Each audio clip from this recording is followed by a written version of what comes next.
My name is Maggie Hoffman, and I work at the University of Michigan as a scientist. What I work on is a disease called pancreatic cancer, and the focus of my research is to study what taste, like taste in your tongue, is doing in the pancreas during this disease. We don't think it's taste, we think it's doing something else, and the goal of my research is to understand what it's doing in the pancreas during the progression of this disease.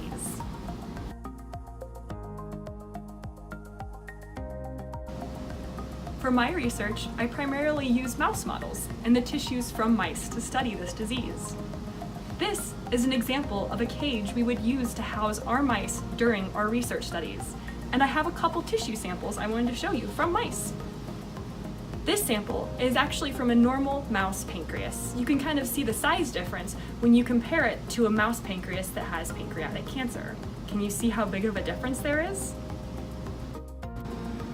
We can take the mice tissues and then put them on glass slides that we can then use to look at in the microscope and take pictures so we can put them in the computer. Both of these pictures were taken from the microscope. This picture over here is from a normal mouse pancreas, and you can see the cells are pretty well organized. However, over here, this is from the diseased pancreas, and you can see it looks kind of messed up. Some of the other work that I do relies on using cells that are outside of mice. Over here, I have a plate, and this plate is growing some cells that I actually have going through the camera and onto the computer. So what you're seeing right there is what is in that plate. So if I change the focus, and by that I mean scroll up and down, you can kind of see the structure actually changing. Now this is a 3D structure. Now the interesting thing about this structure is I can change the color and certain cells are gonna pop out. And I'll show you how. So if we turn off the light here and turn on the green here, you can actually see these individual cells popping out in the 3D structure. Again, I'm gonna zoom, not over, but up and down. You can see these really bright cells that are popping out with that red. Those are the cells that I study using this system as well.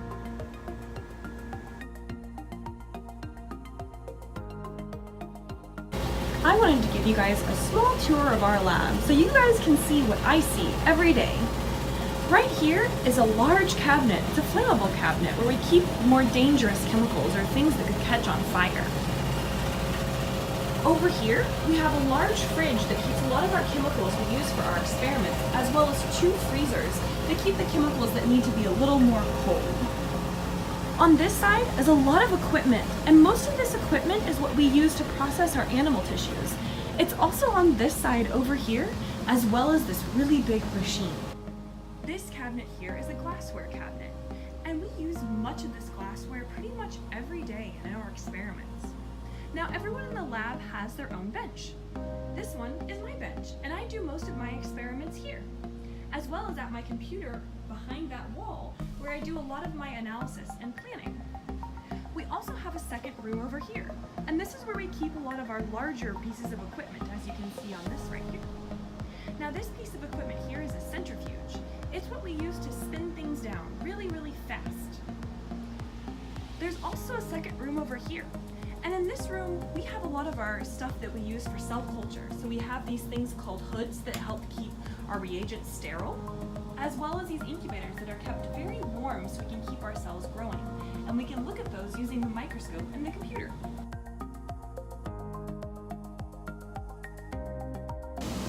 The reason why we use mice is that their anatomy is very similar to humans.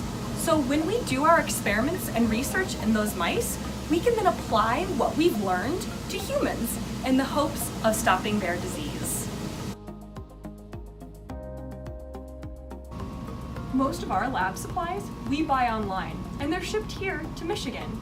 In fact, most of these chemicals in the red caps, they come from St. Louis, and they're delivered right here to our lab so that we can use them for our science. For instance, this big bucket here, this is actually just a big bucket of sugar, and we use it all the time.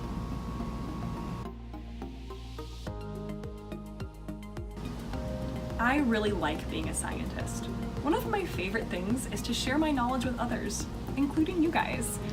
To me, it's like a big puzzle that you have to have all the information to solve, and that's what I do pretty much every day. But if you've ever done puzzles before, you know sometimes they can be really frustrating. And it's like that in science too.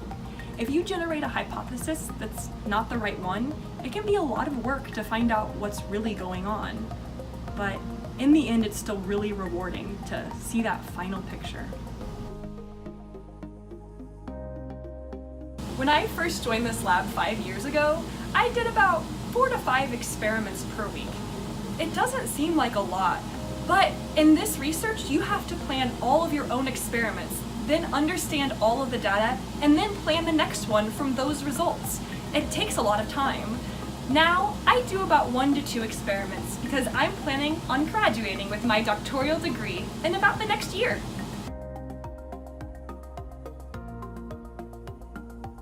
Do I know Bill Nye?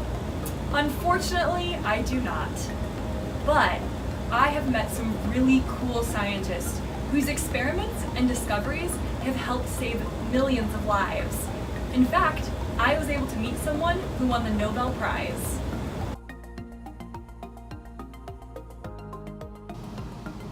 If I've learned anything from being a scientist, it's the importance of asking questions.